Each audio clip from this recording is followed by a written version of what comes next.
Hello students, आज की video में हम चैप्टर नंबर 9 मतलब डिफरेंशियल इक्वेशन की मिसलेनियस एक्सरसाइज के क्वेश्चन नंबर 3 से स्टार्ट करने वाले हैं। अब इसके जो पहले दोनों क्वेश्चंस हैं उसके सभी पार्ट्स में आपको लास्ट वीडियो में डिस्कस करवा चुका हूं। आप ये वीडियो भी चेकआउट कर सकते हो। इस वीडियो का लिंक आपको ऊपर आई बटन और नीचे डिस्क्रिप्शन बॉक्स में मिल जाएगा। तो एक अच्छे मन से, एक पॉजिटिव मन से आज की वीडियो को शुरू करते हैं।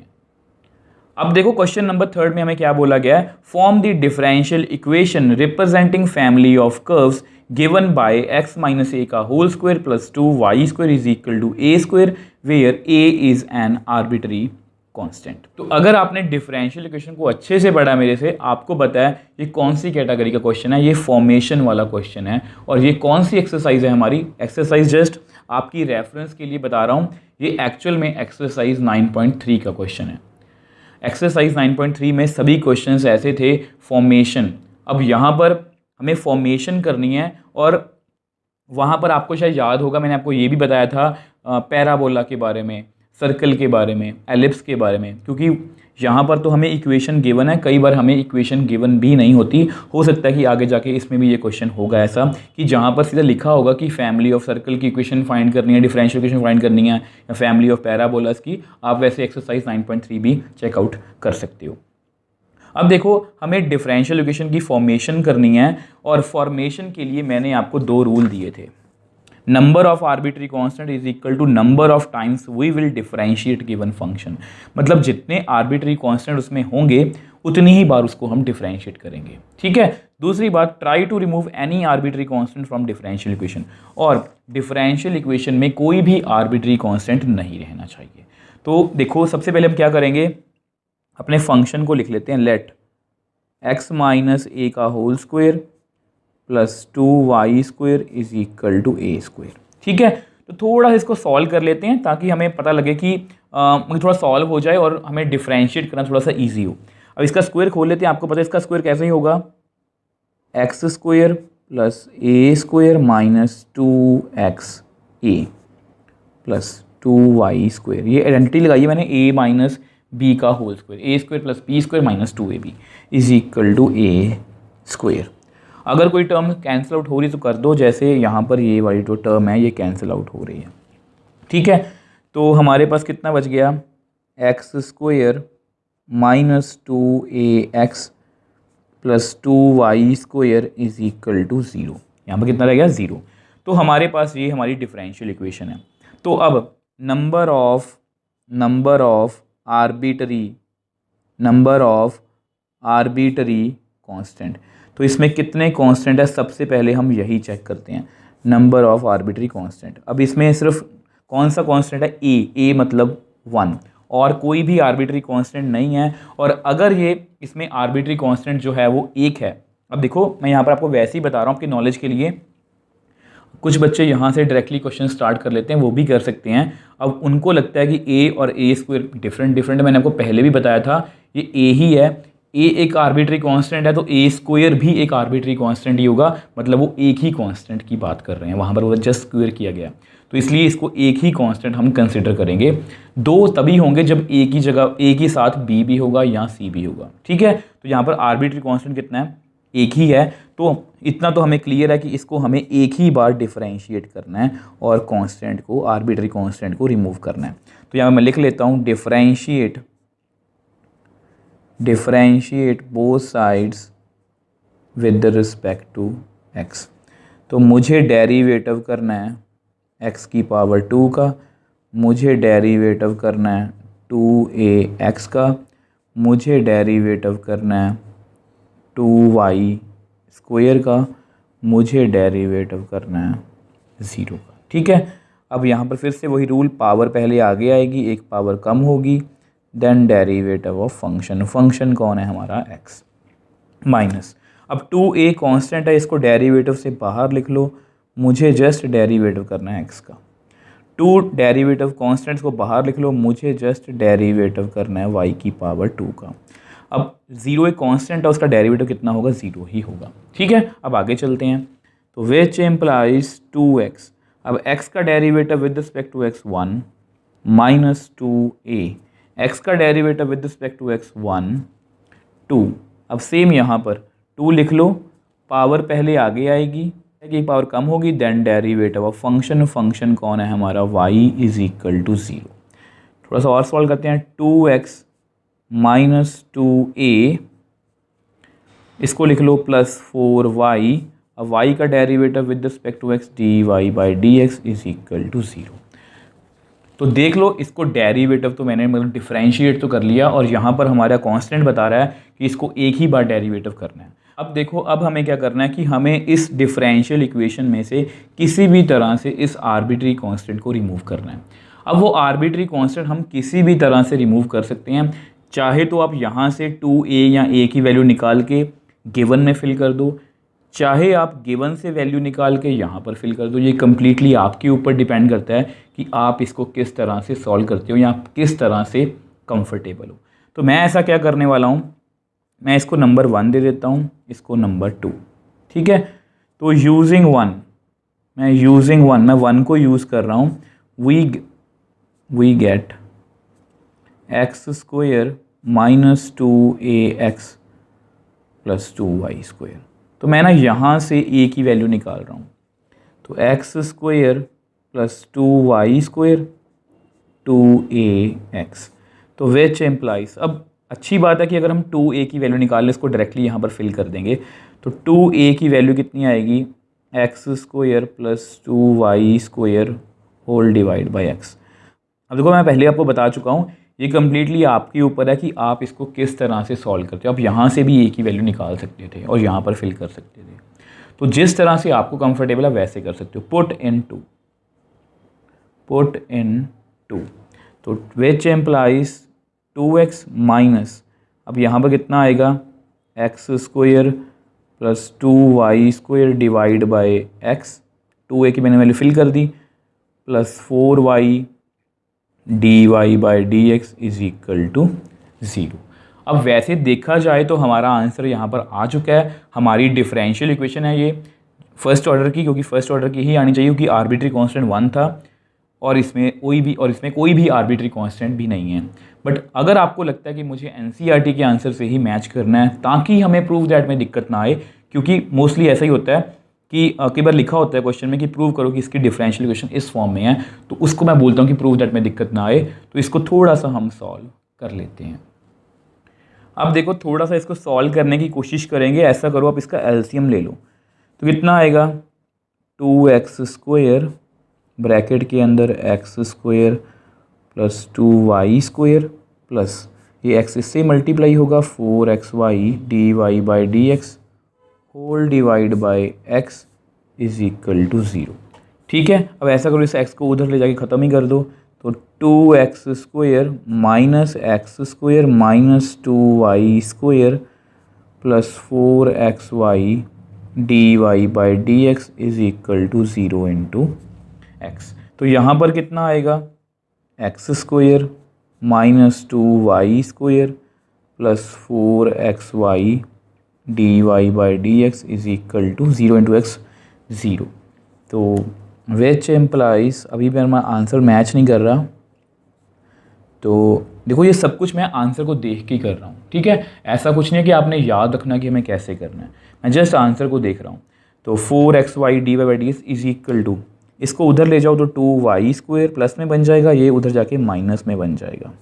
अब 4xy को भी नीचे ले जाओ, सॉरी इसको dy by D x is equal to 2y square minus X square upon 4xy which implies, अब उन्होंने इसको ऐसे लिखा y डैश का मतलब क्या होता है, सिंगल ऑर्डर डेरिवेटिव। ठीक है, 2y square minus X square upon 4xy। अब ये जो हमारा आंसर है ये परफेक्टली एनसीईआरटी से मैच कर रहा है। देखो फॉर्मेशन वाला क्वेश्चन था, डिफरेंशियल इक्वेशन फंक्शन हमारा गिवन था, मैंने देखा कि उसमें आर्बिट्री कांस्टेंट एक ही है, तो मैंने इसको एक बार डेरिवेटिव किया, वहाँ से मैंने कहीं से गिवन में से a की वैल्यू निकाल ली, डिफरेंशियल इक्वेशन में फिल की, और अल्टीमेटली हमारे पास कुछ एफर्ट्स करके हमारा आंसर आ गया। सो नेक्स्ट क्वेश्चन फोर्थ की बात कर लेते हैं। Prove that x square minus y square is equal to c x square plus y square का whole square is general solution of differential equation x cube minus 3xy square d x is equal to Y cube minus 3x² y d y where c is a parameter. Parameter मतलब constant. अब ये actual में prove that वाला question ही है कि हमें इस प्रूव करवाना है कि ये जो डिफरेंशियल इक्वेशन है इसका जो सोल्यूशन है वो इस तरह से है। प्रूव दैट कि ये जो मतलब फंक्शन है ये क्या जनरल सोल्यूशन है इस डिफरेंशियल इक्वेशन का। मतलब हमें जनरल सोल्यूशन निकालना है और फिर हमें चेक करना है कि क्या मतलब वो सोल्यूशन ऐसा बन रहा है या नहीं बन रहा। वैसे बनना ही चाहिए कि प्रूव दैट वाला क्वेश्चन है। तो सबसे पहले अपनी डिफरेंशियल इक्वेशन को लिख लेते हैं। X cube minus 3xy² dx is equal to Y cube minus 3x² dy।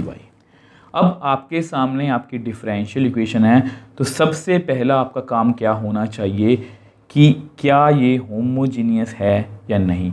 क्योंकि मैंने आपको यही सिखाया है कि दुनिया की कोई भी डिफरेंशियल इक्वेशन आ जाए सबसे पहले हम यही चेक करेंगे कि वो होमोजीनियस है या नहीं। और होमोजीनियस को पहचानने के लिए मैंने कुछ आपको ट्रिक्स बताई थी होमोजीनियस की वीडियो में। There should not be any constant. अब आपके सामने है ये x क्यूब है, ये 3xy² है, y क्यूब माइनस 3x²y, इनमें कोई भी कांस्टेंट नहीं है। ये 3 कांस्टेंट नहीं है, ये 3x और y² का मल्टीप्लाई है, मतलब ये भी एक वेरिएबल है। मतलब ये जो कंप्लीट एक टर्म है ना ये एक वेरिएबल है, ठीक है। There should not be any inverse trigonometric function, trigonometric function, logarithmic function, exponential function unless there is y/x और x/y इन देयर एंगल्स। इसका मतलब ये है कि होमोजीनियस डिफरेंशियल इक्वेशन में कोई भी इनवर्स ट्रिग्नोमेट्रिक, लॉगरिथमिक या एक्सपोनेंशियल फंक्शन नहीं हो सकता। वो हो सकता है सिर्फ एक ही कंडीशन में, अगर उसमें y/x या x/y हो। तो कुछ भी नहीं है हमारे पास, मतलब ना तो मतलब ये वाली कंडीशन भी सेटिस्फाइड है, इसमें कोई कांस्टेंट भी नहीं है, इसमें कोई ऐसा फंक्शन भी नहीं है। तो उसके बाद हमारी लास्ट ऑप्शन है there should be equal number of variable in each zone but denominator is mandatory. अब देखो इस जोन में 3 वेरिएबल्स हैं। इस जोन में वेरिएबल्स कितने हैं, एक x है, 2 y है, मतलब 3। y कितने हैं, 3, x 2 है, y है क्या, मतलब 3। मतलब हर एक जोन में सेम नंबर ऑफ वेरिएबल्स हैं। और जब हम स्टैंडर्ड फॉर्म में लिखेंगे इसको, जब हम इसको स्टैंडर्ड, आपको पता है इसकी स्टैंडर्ड फॉर्म ऐसी होती है, तो कुछ ना कुछ आइटम्स डिनोमिनेटर में जरूर जाएंगे और डिनोमिनेटर होना जरूरी है। तो मतलब देखो अभी तो मैं आपको समझा रहा हूँ इसलिए मुझे टाइम लग रहा है, बट आप सेकंड्स में चेक कर सकते हो कि यस ये होमोजीनियस है। जैसे क्वेश्चन आया, मैंने देखा कांस्टेंट नहीं है, मैंने देखा कोई भी नॉन मतलब अलजेब्रिक फंक्शन नहीं है, मतलब इनवर्स ट्रिग्नोमेट्रिक, लॉग या एक्सपोनेंशियल, और हर एक जोन में सेम नंबर ऑफ वेरिएबल है, मतलब ये होमोजीनियस है। तो स्टैंडर्ड फॉर्म में लिखेंगे। अब स्टैंडर्ड फॉर्म हमारी क्या कहती है, dy/dx। तो ऐसा करो, इसको चलो ऐसे लिखते हैं, X cube minus 3xy² is equal to Y cube minus 3x² dy/dx। ठीक है, तो विच एम्प्लाइज dy/dx। इसकी स्टैंडर्ड फॉर्म ऐसे लिखेंगे। इसको नीचे ले आओ, ये ऊपर कितना है, X cube minus 3xy² whole divide by, ये नीचे आ जाएगा वाई क्यूब माइनस 3x²y। तो ये हमारी क्या है, स्टैंडर्ड फॉर्म। इसको नंबर 1 दे दो। अब आपको पता है इसके बाद मैंने आपको मैपिंग दी थी, सभी स्टेप्स पहले से लिख रखे हैं मैंने। y is equal to vx, उसका डेरिवेटिव दोनों को 1 में फिल करेंगे। ठीक है, तो करते हैं। तो put y is equal to vx, तो differentiate both sides with respect to x।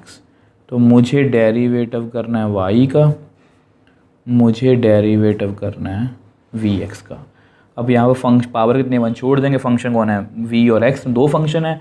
तो first function as it is product rule लगेगा, सेकंड का derivative, second as it is first का डेरिवेटिव। ठीक है, तो विच एम्प्लाइज y का derivative with respect to x dy/dx is equal to v, x का derivative with respect to x 1 x dv/dx।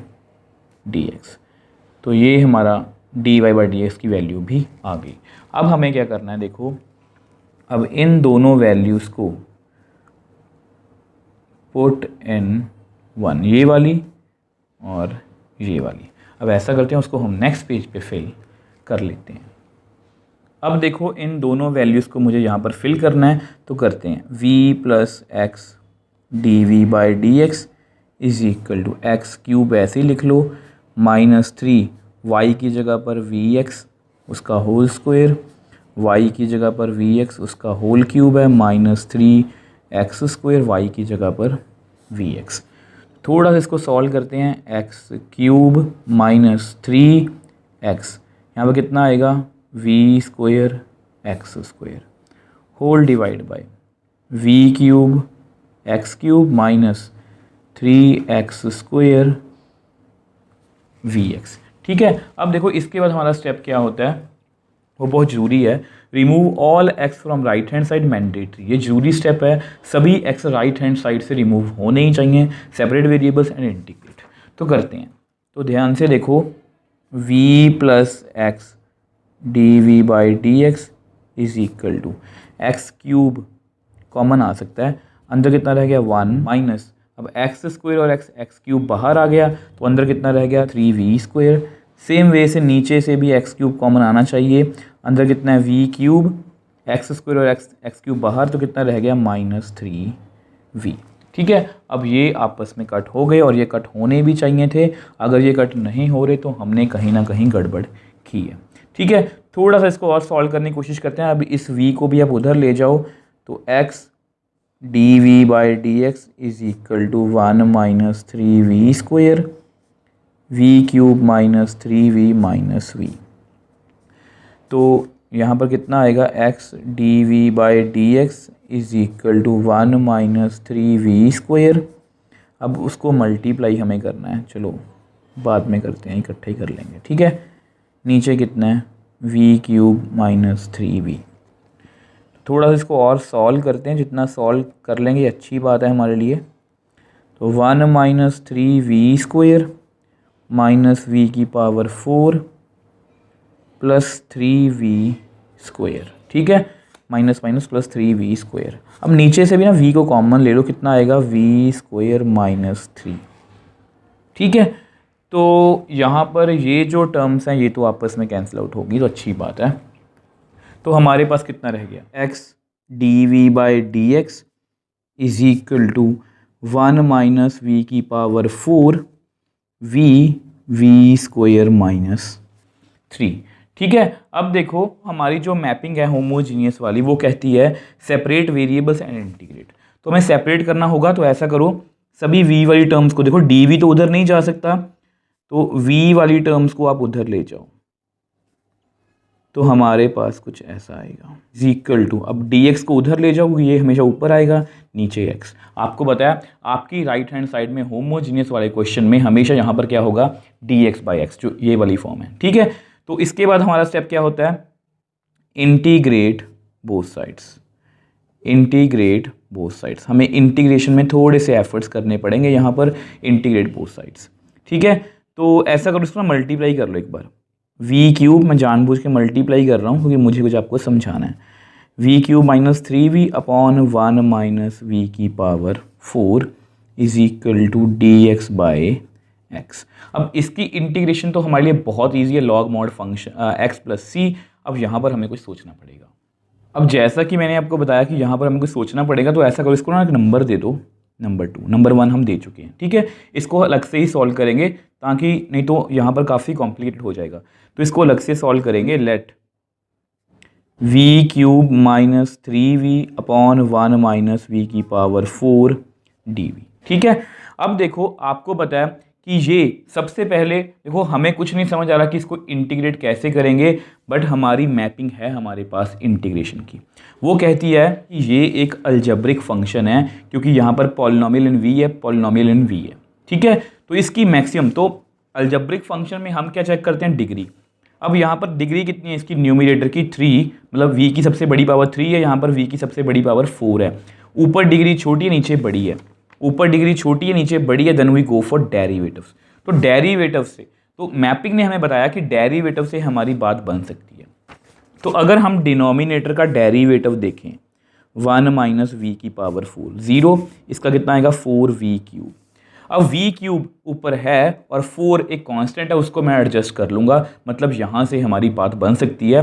But ये जो 3v है ये एक्स्ट्रा आ रहा है, तो इसको मुझे सेपरेट करना पड़ेगा। तो मैं कैसे करूँगा, v cube upon 1 minus v4 D V. ठीक है, इसको मैं सेपरेट कर लिया, minus 3v upon 1 minus we की पावर 4 dv। अब देखो मैं ऐसा नहीं बोल रहा कि मैं आपको कोई नए तरीके से करवा रहा हूँ, सभी बुक्स में भी कहीं पर भी आप चेक भी करोगे इसका ऑनलाइन सोल्यूशन, सभी ने ऐसा ही करवाया है, बट मैं आपको रीज़न दे रहा हूँ कि ऐसा हमने क्यों करना है। अब सेपरेट तो कर लेंगे, जब मैं आपको बोलूँगा सर कि बच्चों सेपरेट कर दो, आप कर दोगे, बट आपको पता होना चाहिए कि सेपरेट क्यों करना है। और सेपरेट हमें मैपिंग ने बताया कि इसका डेरिवेटिव ऊपर बन रहा है और यहाँ पर ये जो टर्म एक्स्ट्रा है इसको मैंने सेपरेट कर दिया। अब इसको हम नेक्स्ट पेज पे सॉल्व कर लेते हैं। अब देखो हम यहाँ पर पहुँच गए थे, ठीक है। अब देखो इसका तो मुझे पता ही है कि इसका डेरिवेटिव ऊपर बनाना है मुझे। अब इसको भी एक बार देख लेते हैं। चलो पहले इसको मैं लिख लेता हूँ यहाँ पर, पुट, हम क्या करेंगे, पुट 1 माइनस वी की power 4 is equal to T. ठीक है, तो differentiate both sides with respect to, यहाँ पर क्या डी वी, तो विद रिस्पेक्ट टू वी। तो कितना आएगा, मुझे डेरिवेटिव करना है 1 माइनस वी की पावर 4 का, मुझे डेरिवेटिव करना है, ठीक है। अब इसका 0, यहाँ पर -4v क्यूब, इसका d t by D we, तो which implies -4v cube d v is equal to d t. यहाँ पर v क्यूब डी वी है, तो -4 को कॉन्स्टेंट तो हम एडजस्ट कर ही लेते हैं, तो इसको एडजस्ट कर लो डी टी बाई -4। तो ये वैल्यू यहाँ पर मैं फिल करके इस इंटीग्रल को चेंज कर दूँगा। अब इसकी बात करते हैं। अब फिर से हम अपनी मैपिंग के पास जाएंगे और हमारी मैपिंग कहती है कि ये अगेन अलजेब्रिक है, ऊपर डिग्री कितनी है 1, नीचे 4, और जब भी ऊपर डिग्री छोटी हो नीचे बड़ी then we go for derivatives. अब देखो सेम ही है, बट थोड़ा सा चेंज करना, मतलब क्वेश्चन के सॉल्व करने में थोड़ा सा हम चेंज लाएंगे। कैसे, देखो डेरिवेटिव से ही हमारी बात बनेगी। अब ऐसे क्वेश्चन हमने 7.2 में शायद किए हुए हैं, या 7.4 में हमने किए हैं, आप चेकआउट भी कर सकते हो।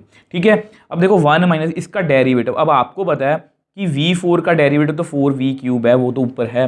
अब यहाँ पर डेरिवेटिव से ही हमारी बात बनेगी, हमारी मैपिंग ने बताया, बट इसको हम एक अलग वे से सॉल्व करेंगे। कैसे, अब हमें ये देखना है कि v3 को छोड़ दो, 3 कांस्टेंट है, v जो है वो किसका डेरिवेटिव है। और आप सभी को पता है, ये मैंने ऐसे क्वेश्चन आपको करवाए हुए हैं, v स्क्वायर का डेरिवेटिव कितना होता है 2v, मतलब v है। तो हम देखो यानी कि जो v है ना वो किसका डेरिवेटिव है, v स्क्वायर का। तो जो नीचे वाली टर्म है ना, जो नीचे वाली टर्म है उसको हम क्या करेंगे, उसको हम v स्क्वायर में चेंज करने की कोशिश करेंगे। ऐसा करते हैं, पहले इसको कर लेते हैं। तो इसको वैल्यू फिल करना, v क्यूब डी वी की वैल्यू कितनी है, डी टी बाई -4, और इसको हमने क्या फिल किया है, t। तो ये तो हो गया। अब इसको कैसे करेंगे, इस 3 को तो बाहर लिख लो, v डी वी। अब इसको मैं क्या लिखूंगा, 1 माइनस वी स्क्वायर का स्क्वायर। अब ये मैंने क्यों लिखा, ये भी मुझे मैपिंग ने बताया कि v स्क्वायर का डेरिवेटिव ऊपर बन रहा है, तो इसलिए मैंने उसको ऐसे चेंज कर लिया। ठीक है, अब हम क्या करेंगे, इस -4 को तो आप बाहर निकाल लो, -1/4 डी टी बाई टी। अब इसको मैं मतलब इंटीग्रेट कर लूँगा, बहुत ईजी है। ठीक है, माइनस, चलो एक बार लिख देता हूँ, 3v D V 1 minus we square का स्क्वायर। अब जैसा कि मैंने आपको बताया कि v स्क्वायर का डेरिवेटिव ऊपर बना सकता हूँ मैं, तो मैं क्या करूँगा, पुट, अब इसमें मैं क्या करूँगा, put v square is equal to u लिख लो आप। तो differentiate both sides with respect to, यहाँ पर v है ना, विद रिस्पेक्ट टू v। तो मुझे डेरिवेटिव करना है v स्क्वायर का, मुझे डेरिवेटिव करना है u का। अब इसका डेरिवेटिव आपको पता है 2v, यहाँ पर du by D V, which implies 2v dv is equal to du। But मुझे v dv की वैल्यू चाहिए, तो which implies v dv is equal to du by 3। तो ये हमने इसको भी कन्वर्ट कर लिया, तो इसको भी कर लेते हैं। ठीक है, तो विच एम्प्लाइज, देखो इकट्ठा ही सॉल्व करेंगे, इसको मैं ऐसे ही लिख लेता हूँ एक बार। ठीक है, डी टी बाई टी -3। अब v डी वी की वैल्यू कितनी है आपके सामने, डी यू बाई, सॉरी यहाँ पर 2 आएगा, मैंने गलती से 3 लिख लिया, डी यू बाई 2। ठीक है, तो डी यू बाई 2 1 माइनस, अब v स्क्वायर को मैंने क्या लिखा है, u स्क्वायर। ठीक है, तो विच एम्प्लाइज -1/4, चलो मैं सॉल्व कर देता हूँ यहाँ पर, लॉग मॉड t। इसका डेरिवेटिव ऊपर वाला लॉग मॉड टी माइनस, अब 2 को तो बाहर लिख लो। अब ये जो हमारा फंक्शन है देखो पूरा u में कन्वर्ट हो गया, जैसे ये t में कन्वर्ट हुआ था ये पूरा u में कन्वर्ट हुआ, और सब कुछ हमें किसने बताया, हमारी मैपिंग ने। और 1 माइनस यू स्क्वायर, देखो जब भी ऐसी सिचुएशन हो ना कांस्टेंट और किसी वेरिएबल का स्क्वायर हो तो हमारे दिमाग में ये फॉर्मूलाज आने चाहिए और ये आपको याद भी होने चाहिए, ठीक है। तो ये इससे मैच कर रहा है ए स्क्वायर माइनस एक्स स्क्वायर के साथ, ठीक है। तो अगर ये ए स्क्वायर माइनस एक्स स्क्वायर के साथ मैच कर रहा है तो मैं लगा देता हूँ लॉग मॉड टी माइनस 3/2। इसको कैसे लिखेंगे, 1/2a, इसको आप ऐसे लिख सकते हो 1 का स्क्वायर, ठीक है। 1 का स्क्वायर भी 1 ही होता है, ठीक है। तो 1/2a, a कितना है हमारा 1, log mod a plus x मतलब 1 प्लस यू 1 माइनस यू, अब यहाँ पर आप लिख सकते हो प्लस c1, ठीक है। तो इस फॉर्मूला से मैंने यहाँ पर वो फॉर्मूला जो यहाँ पर लगाया और इसको इंटीग्रेशन को सॉल्व कर लिया। अब जस्ट हमें वापस से u से मतलब v में जाना है, यहाँ से भी हम t से मतलब वापस v में जाएंगे और बाद में जो v है उसको हम अपने जो इक्वेशन नंबर 2 उसमें फिल कर लेंगे। तो ऐसा करते हैं, उसको नेक्स्ट पेज पे हम सॉल्व कर लेते हैं। अब देखो आपको पता है हम यहाँ पर पहुँच गए हैं, ठीक है। अब वापस से t से v में जाने की कोशिश करेंगे, लॉग मॉड 1 माइनस वी की पावर 4, ठीक है, माइनस ये कितना बन गया 3/4 log mod 1 plus v square 1 minus we square plus c1। अब इसको सॉल्व कर लिया। अब ऐसा करते हैं, इसको हम वापस से 2 में फिल कर लेते हैं, पुट इन 2। अब देखो ये आपकी सेकंड नंबर इक्वेशन थी और इसकी वैल्यू ये वाली है, ठीक है। तो वो फिल करते हैं, minus 1/4 log mod 1 minus v4 minus 3/4 log mod 1 plus v की power v square 1 minus we square plus c1। अब इसका आंसर भी आपको पता है, integration log mod x plus c2। अब वैसे तो हमारा आंसर आ चुका है, जस्ट हमें v को y और x में कन्वर्ट करना है। वी नो बिकॉज, यहाँ पर आप लिख लो बिकॉज y को हमने फिल किया था vx, तो विच एम्प्लाइज v कितना आ गया y/x। थोड़ा सॉल्व करना पड़ेगा क्योंकि ये प्रूव दैट वाला क्वेश्चन है, आपको पता है हमें इसका इतना आंसर प्रूव करवाना है, ये वाला, ठीक है। तो हमें काफ़ी सॉल्व मतलब यहाँ मेहनत करनी पड़ेगी। तो माइनस 1/4, इसीलिए मैं आपको हर आंसर को NCERT के आंसर से मैच करने के लिए बोलता हूँ ताकि आपको ये सारा प्रोसीजर पता हो कि कैसे करते हैं। अब v की जगह पर मैंने v लिख दिया, तो y की पावर 4 x की power 4 minus 3/4 log mod 1 plus y square by x square 1 minus y square by x square mod is equal to log mod x plus c2 minus c1, ठीक है। तो थोड़ा सा सॉल्व करते हैं। अब देखो मुझे क्लियरली पता लग गया कि मेरे आंसर में, जो आपको हमेशा बोलता हूँ कि लॉग नहीं है तो लॉग को हटाना पड़ेगा। तो लॉग को हटाने के लिए देखो हम क्या करेंगे। अब देखो जैसा कि मैंने आपको बताया कि ये जो आंसर मतलब जो हमारा प्रूव दैट वाला आंसर है ये हमें प्रूव करना है एक्चुअल में, तो उसमें लॉग नहीं है तो लॉग इकट्ठा करना पड़ेगा। अब लॉग को इकट्ठा करने के लिए ये जो माइनस 3/4 है और जो माइनस 1/4 है ये हमें थोड़ी सी प्रॉब्लम देगा। तो ये इसको कैसे टैकल करेंगे, तो ऐसा करो इसमें से ना माइनस 1/4 को कॉमन ले लो, तो अंदर कितना आएगा, ठीक है, लॉग। अब इसको सारा सॉल्व भी करूँगा तो इसको आप ऐसे लिख लो x की पावर 4 माइनस वाई की पावर 4 डिवाइड बाई एक्स की पावर 4। मैंने एलसीएम ले लिया इसका, ठीक है। प्लस माइनस 1/4 बाहर है तो यहाँ पर कितना रहेगा 3 लॉग, थोड़ा इसको भी सॉल्व करेंगे, x square plus y square divide by x square whole divide by, इसका एलसीएम ले लिया, नीचे भी एलसीएम ले लो, x square minus y square divide by x square, ठीक है। तो यहाँ पर ब्रैकेट क्लोज कर दो, ठीक है, is equal to log mod x plus c2 minus c1। तो इससे तो हमें डरने की जरूरत नहीं है। तो यहाँ पर ये देखो ये टर्म्स कैंसिल आउट हो रही हैं, तो मैंने कैंसिल आउट कर दी। अब देखो ये माइनस 1/4 मैंने कॉमन क्यों निकाला, ताकि मतलब लॉग के आगे कुछ भी ना हो, बट यहाँ पर 3 अभी भी है, तो यहाँ पर मैं लॉग की प्रॉपर्टी यूज़ करूँगा, log x की power m is equal to m log x। अब क्यों यूज़ करना उसका रीज़न मैंने आपको बता दिया, ताकि log के आगे सेम नंबर हो। यहाँ पर कुछ नहीं, यहाँ पर भी कुछ नहीं चाहिए मुझे। तो which implies -1/4 log mod x की पावर 4 माइनस वाई की पावर 4 डिवाइड बाई एक्स की power 4 plus log mod x square plus y square x square minus y square. ठीक है, अब इसकी पावर कितनी है 3, क्योंकि ये 3 पावर ऊपर चलेगी, bracket closed, is equal to log mod x plus C2 minus C1। अब देखो इससे आगे भी मैं सॉल्व करना पड़ेगा, यहाँ पर जगह थोड़ी सी कम है, इसको नेक्स्ट पेज पे हम सॉल्व कर लेते हैं। अब देखो इनको इकट्ठा करने के लिए मैं ये प्रॉपर्टी यूज़ करूँगा, log a plus log b is equal to log ab। तो -1/4 log x की पावर 4 y की पावर 4 x की power 4 into x square plus y square x square minus y square उसकी पावर 3। अब इनको इकट्ठा modulus में लिख लेते हैं, दोनों मॉडुलस में, दोनों को मैंने मॉडुलस में लिख लिया, is equal to log mod x plus C2 minus C1। ठीक है, अब देखो बेसिकली हम करते क्या हैं ऐसे क्वेश्चंस में, जब ये लॉग इकट्ठा हो जाते हैं तो इस लॉग को मैं उधर लेके जाऊंगा तो एक्सपोनेंशियल बन जाएगा और ये लॉग कैंसिल आउट हो जाएगा। बट ये 1/4 प्रॉब्लम दे रहा है तो इसको आप उधर ले जाओ। ठीक है, मैं आपको हर एक स्टेप बता रहा हूँ कि क्यों करना है हमें, मैं उस हिसाब से आपको एक्सप्लेन कर रहा हूँ।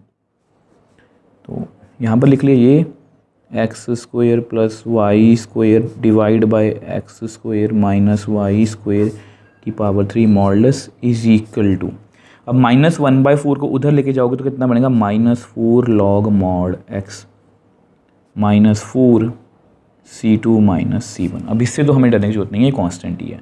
ठीक है, यहाँ पर फिर से मैं log की प्रॉपर्टी यूज़ करूँगा, log x की power m is equal to m log x। तो ये जो पावर है ये बेसिकली मैं इसको ऊपर ले जाऊँगा, तो which implies log mod x की पावर 4 y की पावर 4 डिवाइड बाई एक्स की power 4 x square plus y square divide by x square minus y square divide की power 3 modulus is equal to log x की power कितनी बन गई -4 इसको ऐसे लिख लो -4 C2 माइनस C1, ये कांस्टेंट ही लिख लिया मैंने एक प्लस डाल के। ठीक है, अब यहाँ मैंने मॉडुलस क्यों हटाया, क्योंकि अल्टीमेटली देखो अल्टीमेटली जो इसकी पावर है वो यही रहेगी ना, x की पावर -4 कितनी हो गई है 1/x की पावर 4। अब यहाँ पर जो मर्जी वैल्यू फिल कर लो, इसका आंसर मेरा पॉजिटिव आएगा क्योंकि इसकी पावर इवन है, चाहे माइनस है बट वो डिनोमिनेटर में आ जाएगी, तो इसलिए मैंने इसका मॉडुलस हटा दिया। ठीक है, अब मैं क्या करने वाला हूँ, अब इस लॉग को मैं उधर लेके जाऊँगा और आपको पता है लॉग जब उधर जाएगा तो ये एक्सपोनेंशियल बन जाएगा। ठीक है, तो x square plus y square divide by, तभी बोलता हूँ कि जितना मैं क्वेश्चन आपको डिटेल में कराऊँ वो इसका रीज़न यही है ताकि ऐसे क्वेश्चंस में आपको दिक्कत ना आए। अगर आपको लग रहा होगा कि सर आप एनसीईआरटी से ऐसे ही आंसर्स को मैच करते रहते हो, तो देख लो अब हमें ज़रूरत यहाँ पर पड़ गई, क्योंकि यहाँ पर लिखा गया क्वेश्चन में साफ साफ कि इतना ही आंसर हमें चाहिए। ठीक है, तो अगर लॉग उधर जाएगा तो ये एक्सपोनेंशियल बन जाएगा, ई की पावर में लॉग एक्स की पावर -4। तो बेसिकली जब लॉग उधर जाएगा तो ये सब कुछ ई की पावर में ही आ जाएगा। ठीक है, वैसे इसका अगर आप नेम कोई छोटा रखना चाहते हो तो आप रख सकते हो, तो ऐसा करते हैं इसको छोटा नेम दे देते हैं, C3 रख देंगे नेक्स्ट स्टेप में। ठीक है, अब आगे सॉल्व करते हैं, तो हमारे पास कितना आया, ऐसा करते हैं इसको नेक्स्ट पेज पे सॉल्व करते हैं, यहाँ पर थोड़ा कॉम्प्लिकेटेड हो जाएगा। अब देखो हम यहाँ पर पहुँच गए थे और इसको मैंने एक C3 नेम दे दिया, वो कॉन्स्टेंट काफ़ी बड़ा था, उसको बार बार लिखना मुश्किल हो रहा था, तो मैंने एक नेम दे दिया। ठीक है, अब इसको ना मैं ऐसे लिख सकता हूँ, एक्स की पावर 4 माइनस वाई की पावर 4 एक्स की power 4 modulus into x square plus y square x square minus y square की पावर 3 मॉडुलस। तो ई लॉग एक्स की पावर -4 इंटू ई की पावर C3। आपको पता है अगर बेस सेम हो तो इसको मैं ऐसे लिख सकता हूँ ई की पावर ए ई की power b, base same power set, मैंने सही लिखा है। ठीक है, अब इससे हमें डरने की जरूरत नहीं है, ये कांस्टेंट ही है। अब ई और लॉग आपस में कैंसिल आउट हो जाएंगे, तो हमारे पास कितना आएगा,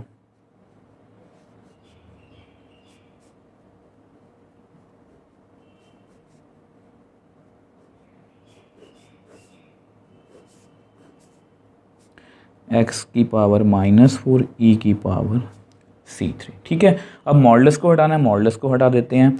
आपको पता है जब भी मॉडुलस हटता है तो कौन सा साइन आता है, प्लस माइनस, तो वो लिख देते हैं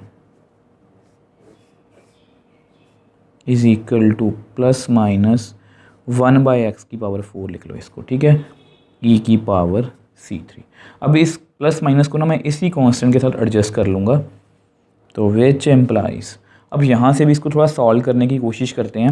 अब इसको ना आप ऐसे लिख लो, क्योंकि मुझे अपने आंसर में दिख रहा है, देखो मेरे पास मेरा आंसर मेरे सामने है, ऐसा कुछ है। ठीक है, तो करते हैं इसको सॉल्व।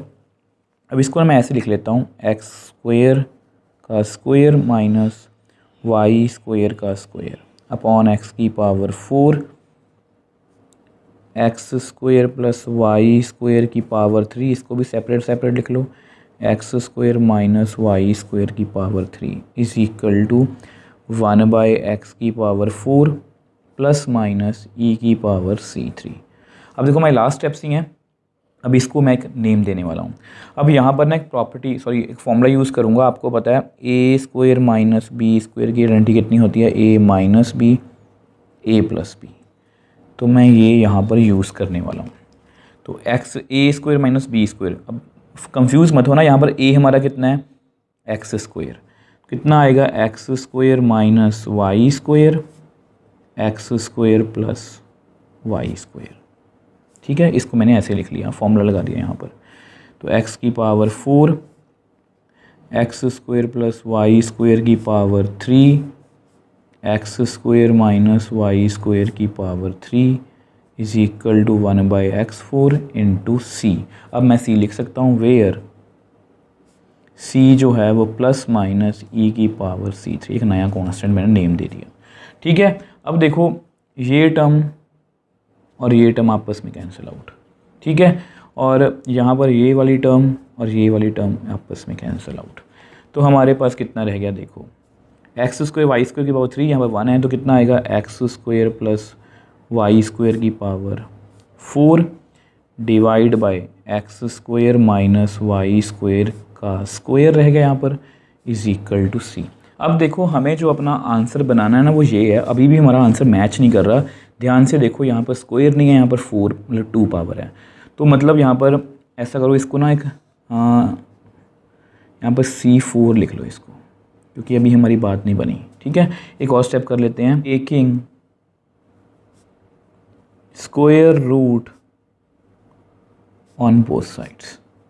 ठीक है, ऑन बोथ साइड्स। अब आपको पता है स्क्वायर रूट का मतलब क्या होता है, जैसे x की पावर 2 है तो उसका स्क्वायर रूट 1/2, तो वो कर देता हूँ, x square plus y square की पावर 4 है, उसकी power 1/2, x square minus y square की पावर 2 है, उसकी power 1/2 is equal to C4 की पावर 1/2। ठीक है, अब देखो मेरे पास कितना रह गया, अब ध्यान से देखना, x square plus y square, अब 4 और 1/2 कितना रह गया, 2, इसको आप उधर ले जाओ, x square minus y square, अब 2 और 1/2 कैंसिल हो गए तो 1 पावर रहेगी, C4 की पावर 1/2। अभी देखो हमारा आंसर मैच हो रहा है, नहीं, अब ये C है कांस्टेंट है वो इसके साथ है, तो इसको आप इधर ले आओ, तो 1/C4 की पावर 1/2 को मैं इधर ले आया, एक्स स्क्वायर, सॉरी यहाँ पर स्क्वायर है, x square plus y square की power 2 is equal to x square minus y square. तो which implies x square minus y square is equal to c x square plus y square की power 2। अब ये जो हमारा answer है ये perfectly NCERT से मैच कर रहा है, वेयर जो C है वो कितना है, 1/C4 की पावर 1/2 है, तो ये कांस्टेंट ही है ना। तो इस तरह से जो हमारा आंसर है ये परफेक्टली एनसीईआरटी से यही तो हमें प्रूव करना था, मतलब एग्जैक्टली क्वेश्चन से मैच कर रहा है। क्वेश्चन काफ़ी बड़ा था, हमें काफ़ी टाइम लग गया, तो एक बार जल्दी से क्वेश्चन को रिकॉल कर लेते हैं। अब देखो ये हमारा क्वेश्चन था कि हमें प्रूव करना था कि ये इसका सल्यूशन है, ठीक है। अब सबसे पहले हमने डिफरेंशियल इक्वेशन को देखा, तो मैंने देखा कि इसमें कांस्टेंट नहीं है, इसमें नॉन अलजेब्रिक फंक्शन नहीं है, और इसके हर एक जोन में सेम नंबर ऑफ वेरिएबल है, मतलब ये पक्का होमोजीनियस है। तो मैंने इसको होमोजीनियस की तरह सॉल्व किया। अब उसके बाद जब मैं इसको सॉल्व किया होमोजीनियस की तरह, तो हम यहाँ पर आके फंस गए। अब यहाँ पर हमारी मैपिंग ने हमें बताया कि ये अलजेब्रिक फंक्शन है, तो इसकी डिग्री चेक करेंगे, वहाँ से मुझे पता लगा कि इसका डेरिवेटिव ऊपर पड़ा है v³, तो मैंने इस 3v को सेपरेट कर दिया। अब इसका मुझे पता था इसका डेरिवेटिव ऊपर पड़ा, तो मैंने इसको सब्स्टिट्यूट कर दिया। अब यहाँ पर भी मुझे मैपिंग ने बताया कि इसका भी डेरिवेटिव है, मतलब डेरिवेटिव से हमारी बात बन सकती है, बट एक अलग तरीके से। मतलब ये किसका डेरिवेटिव, v किसका डेरिवेटिव, v² का। तो मैंने v4 को इस फॉर्म में लिख लिया, उसको भी सब्स्टिट्यूट कर दिया और इंटीग्रेट कर लिया। अब उसके बाद वापस से हम t से v में आए, u से v में आए, और v से हम y/x में आए। अब वैसे तो हमारा आंसर यहीं पर ख़त्म हो गया था, बट क्योंकि हमें मतलब प्रूव करना था कि क्वेश्चन का जो आंसर है वो इतना ही आना चाहिए, तो मैंने क्या किया, मैंने देखा कि यहाँ पर लॉग नहीं है, तो मैंने लॉग को कंबाइन करने की कोशिश की। और मैंने आपको हर एक स्टेप पर ये भी बताने की कोशिश की है कि हम क्यों ऐसा स्टेप करेंगे। जैसे यहाँ पर मैंने 1/4 को कॉमन लिया, क्यों, ताकि लॉग के आगे सेम नंबर हो। तो 1/4 कॉमन लिया, -1/4। उसके बाद ये जो 3 है इसको मैंने इस प्रॉपर्टी से एडजस्ट कर लिया। फिर मैंने log a + b वाली प्रॉपर्टी लगाई, इनको इकट्ठा किया, ठीक है। अब -1/4 प्रॉब्लम दे रहा था, इसको मैं उधर ले गया, तो इसको मैं log को जब उधर ले गया तो सब कुछ e की पावर में आ गया। अब सब कुछ जो e की पावर में आ चुका था, e और log कैंसिल आउट, तो ये इतना बन गया। अब ये प्लस मॉडुलस को मैंने हटाया तो प्लस माइनस आया, प्लस माइनस को मैंने कांस्टेंट के साथ एडजस्ट किया और उसको मैंने एक नेम दे दिया। यहाँ पर इसको थोड़ा सेपरेट कर दो कि ये यहाँ से सेपरेटेड है, ठीक है, ठीक है। उसके बाद मैंने क्या किया, इसको एक नेम दे दिया C4। अभी भी हमारी बात नहीं बन रही थी हमारे आंसर से, क्योंकि इसमें स्क्वायर रूट किया गया था। मैंने स्क्वायर रूट किया, पावर्स को कट किया और अल्टीमेटली हमारे पास हमारा आंसर आ गया। तो नेक्स्ट क्वेश्चन 5th की बात कर लेते हैं। Form the differential equation of family of circles in the first quadrant which touch the coordinate axis.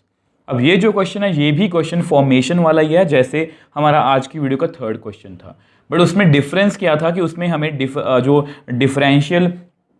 जो हमारा फंक्शन था वो पहले से ही गिवन था। अब यहाँ पर जो फंक्शन है वो भी हमें खुद से ही फॉर्म करना पड़ेगा, और ऐसे क्वेश्चंस हमने एक्सरसाइज 9.3 में काफ़ी सारे किए हैं क्वेश्चंस। अब आपको याद भी होगा कि मैंने आपको कुछ बताया था पैराबोलास के बारे में, ठीक है, एलिप्स के बारे में और सर्कल के बारे में, कि ये इसकी स्टैंडर्ड इक्वेशन है। और ऐसा ही सेम क्वेश्चन हमने मिसलेनियस एग्जाम्पल्स में भी किया था, मुझे एग्जैक्टली याद है, एग्जाम्पल नंबर 25, उसमें भी सिर्फ सेम यही क्वेश्चन था, बट यहाँ पर फर्स्ट क्वाड्रेंट की जगह पर क्या था, सेकंड क्वाड्रेंट। तो सबसे पहले तो हमें अपने सर्कल को पहचानना है कि वो सर्कल कैसा है। अब देखो आपको पता है कि जो हमारा सर्कल है, देखो ये आपको पता होना चाहिए, ये आपका फर्स्ट क्वाड्रेंट है, ये सेकंड है, ये थर्ड है, ये फोर्थ है। फर्स्ट क्वाड्रेंट में सर्कल हमारा कोऑर्डिनेट एक्सिस, ये वाई एक्सिस है, y dash x x dash, इनको हम कोऑर्डिनेट एक्सिस बोलते हैं। और हमारा जो सर्कल है वो कोऑर्डिनेट एक्सिस को टच कर रहा है, मतलब कुछ ऐसा होगा।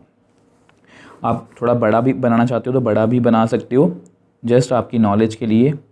तो ऐसा सर्कल है, तो कोई भी सर्कल, तो उसका सेंटर यहाँ पर कहीं पर होगा, ठीक है।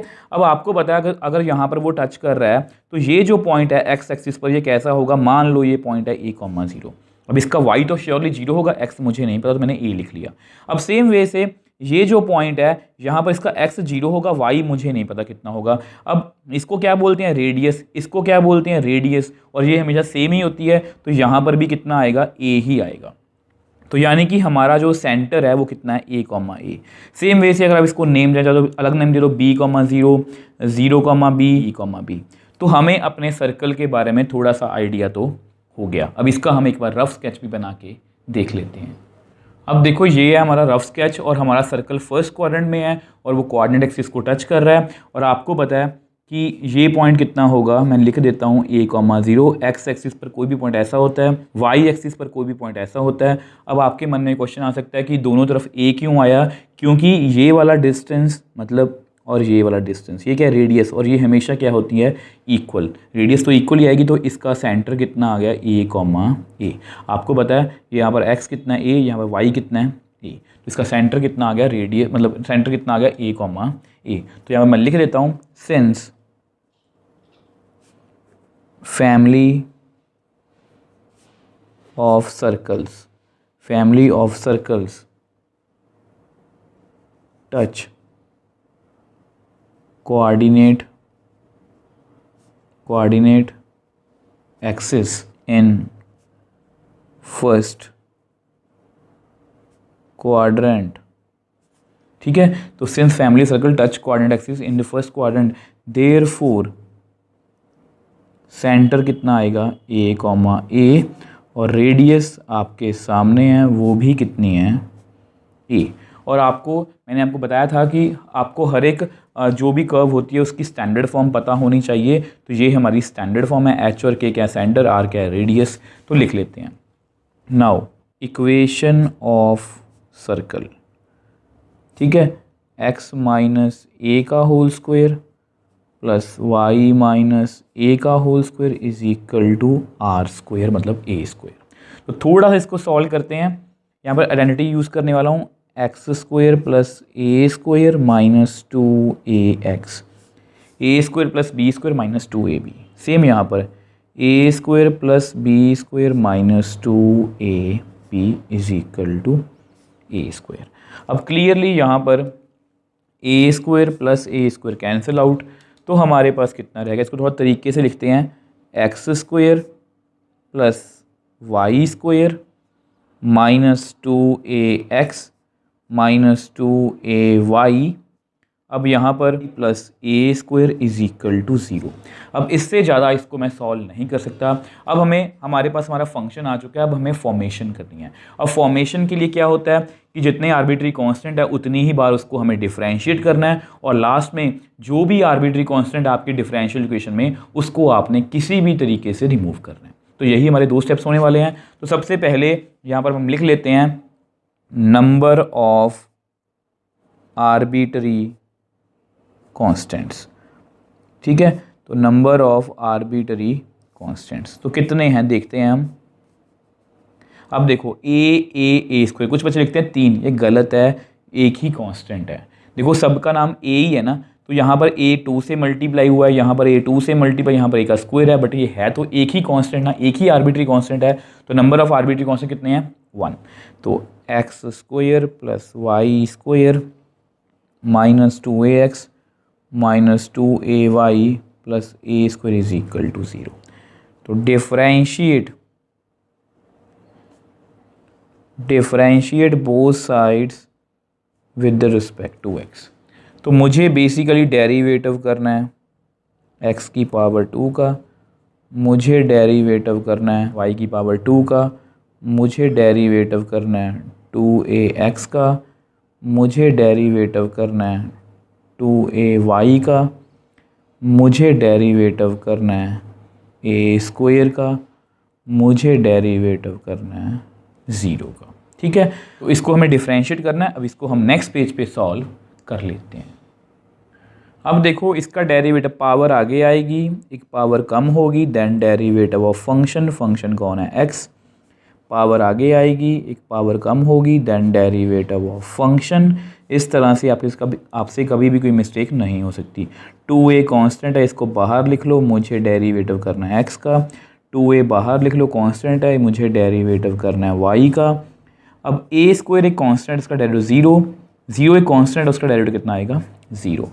तो विच इम्प्लाइज 2x, x का derivative with respect to x 1, 2y, y का derivative with respect to x dy by dx minus 2a, x का derivative with respect to x 1, y का derivative with respect to x dy by dx is equal to 0, ठीक है।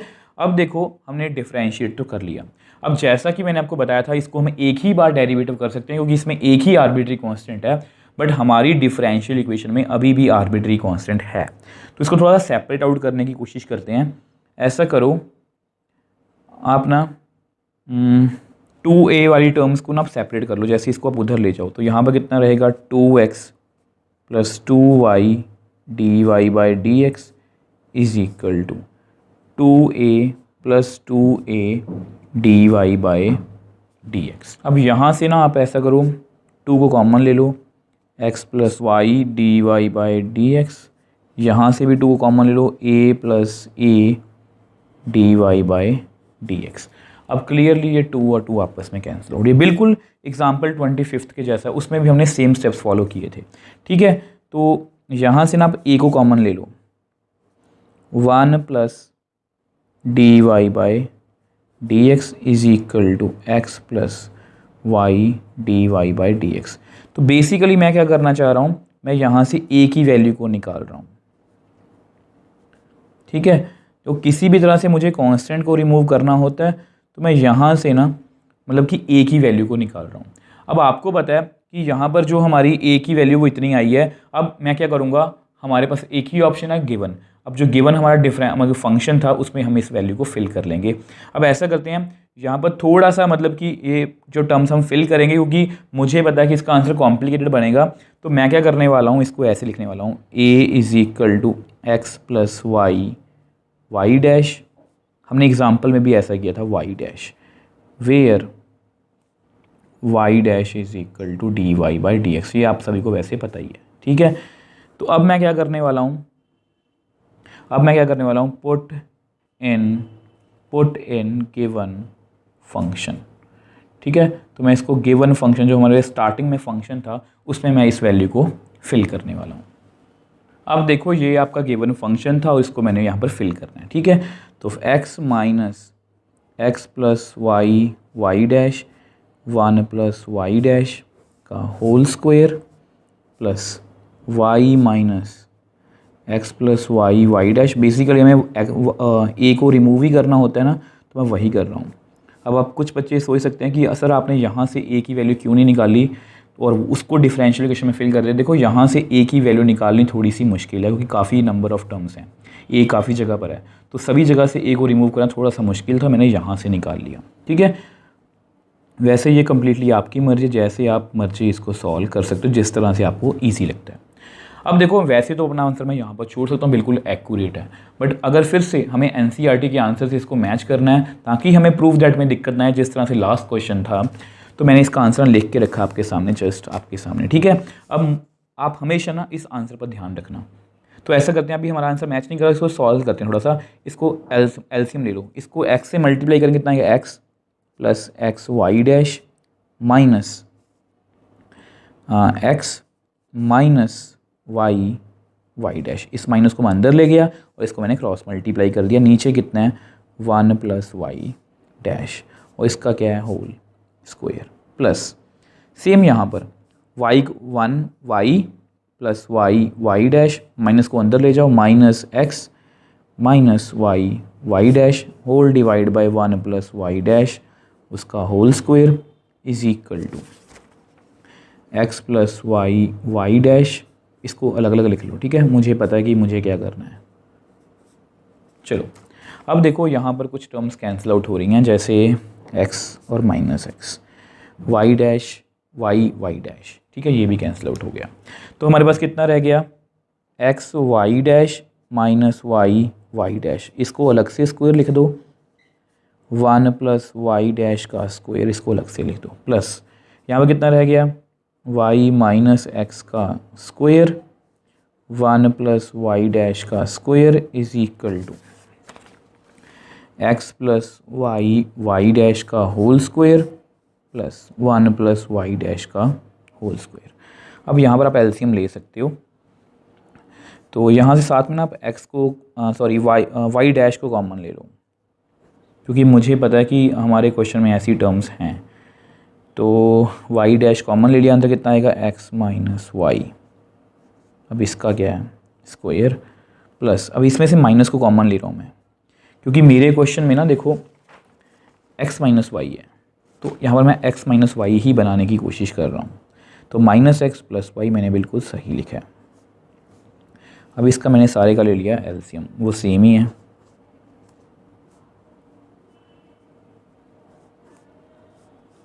One plus y dash का square. अब ये भी आपस में कैंसिल आउट हो गई, तो काफ़ी हम पास पहुंच गए अपने आंसर के। तो देखो ठीक है, तो यहाँ से ना आप ऐसा करो, इसको थोड़ा सेपरेट करके लिख लेते हैं हम,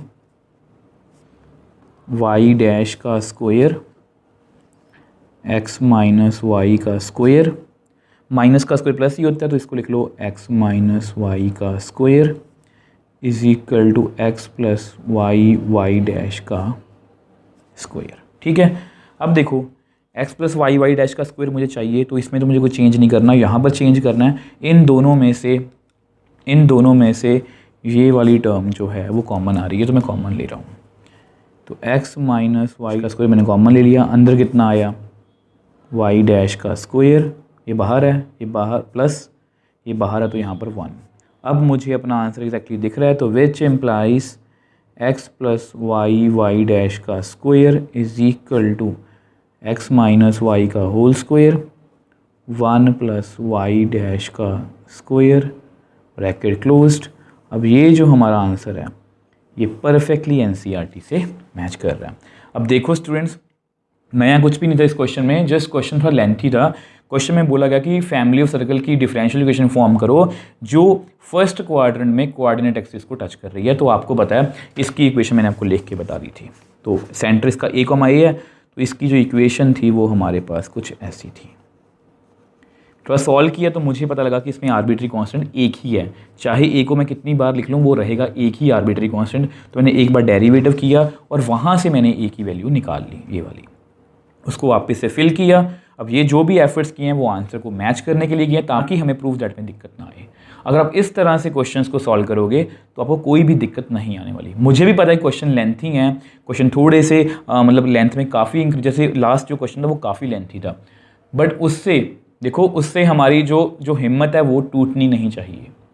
हमें अपनी जो एफर्ट्स हैं वो करते रहना चाहिए। अगर हम ऐसे टफ क्वेश्चंस को करते रहेंगे तो जब एग्ज़ाम्स में हम बैठेंगे क्वेश्चंस को सॉल्व करने तो तब वहाँ पर हमें ये मुश्किल नहीं लगेंगे। तब हमें जो हमारी जो अब हम एफर्ट्स कर रहे हैं वो हमारी एग्ज़ाम्स में जाके हमें हेल्प करेंगी। इसलिए बोलता हूँ हर एक क्वेश्चन को अच्छी तरह किया करो और जितनी आप प्रैक्टिस करोगे ना मैथ्स में उतना ही अच्छे से आपको मैथ्स समझ में आएगा।